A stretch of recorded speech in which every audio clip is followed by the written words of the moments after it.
একবার এক ভক্ত ঠাকুর শ্রী রামকৃষ্ণকে প্রশ্ন করেছিলেন, সংসারী জীবের কি মুক্তি পাওয়ার কোনো উপায় নেই? ঠাকুর শ্রী রামকৃষ্ণ উত্তর দিয়েছিলেন, অবশ্যই আছে। মাঝে মাঝে সাধু সঙ্গ করো আর নির্জনে একাকী ঈশ্বর চিন্তা করো।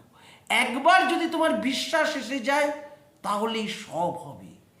বিশ্বাসের কত জোর জানো, এই বলে তিনি পুরাণের একটা গল্প বলেছিলেন।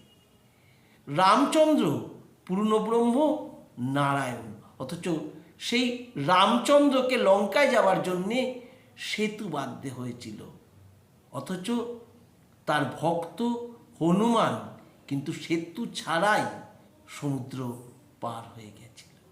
আর আরেকটি গল্প তিনি বলেছিলেন, বিভীষণ একবার একটা পাতায় রাম নাম লিখে এক ব্যক্তিকে বলেছিল, এটা তোমার কাপড়ের খুঁটোয় বেঁধে রাখো এবং নিশ্চিন্তে সমুদ্র হেঁটে হেঁটে পারাপার হয়ে যাও।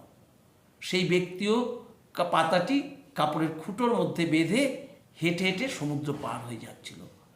মাঝপথ অতিক্রম করে সেই ব্যক্তির মনে হলো, খুঁটোয় কি আছে দেখি তো। সে খুঁটোর থেকে পাতাটা বার করলো, বার করে তার মধ্যে দেখলো রাম নাম লেখা। সে ভাবলো, শুধু রাম নাম লেখা, এতে আমি পার হয়ে যাচ্ছি।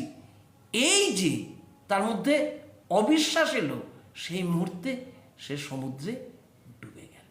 একেই বলে বিশ্বাসের যুগ।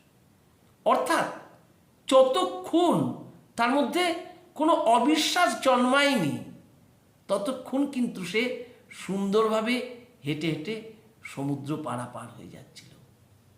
যেই মুহূর্তে তার মনে অবিশ্বাস দানা বাঁধল, সে সমুদ্র গহ্বরে ডুবে গেল।